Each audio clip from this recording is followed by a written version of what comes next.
دریم سپارہ 15 نمبر رکو سورہ آل عمران 9 نمبر رکو بسم اللہ الرحمن الرحیم قل اے محبوب تورتو فرمایا اہل الکتاب اے کتابیان تعالی و راشی الى کلمت اویدا سے خبرت سواء بیننا و بینکم چه زمونگا استاسو ترمینز برابر دا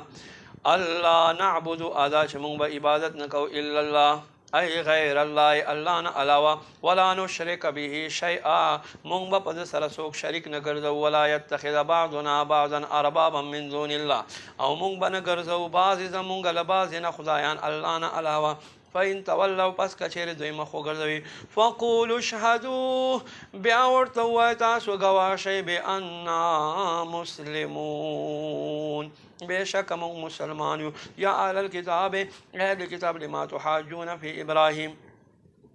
تاسو ولی جگڑا کوئی ابراہیم پا بابت کے وما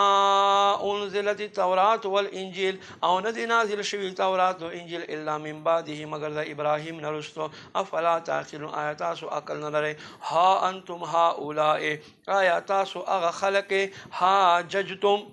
چه تاسو جگڑا کوي فيما پاغسکه لکم به علم چه کم شستاسو ته علم دی فلما تحاجون بیا تاسو ول دلیل ګرځوي فيما پاغسکه ليس لكم به علم چه کم شیز متعلق تاسو ته علم نشته په دې سره والله يعلم الله علم لري وانتم لا تعلمون او تاسو نه پوهیږئ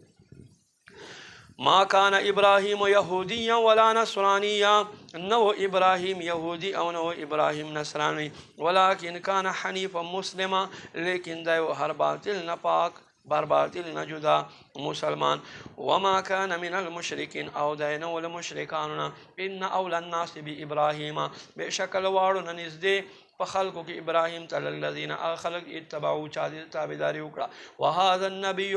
او دا نبی یعنی محمد رسول الله والذین آمنوا او خلق سره ایمان ولدي والله ولي المؤمنین الله والد ایمان والده ود طائفه من اهل الكتاب وخوی او جماعت د اهل کتاب لو یضلونکم کچرت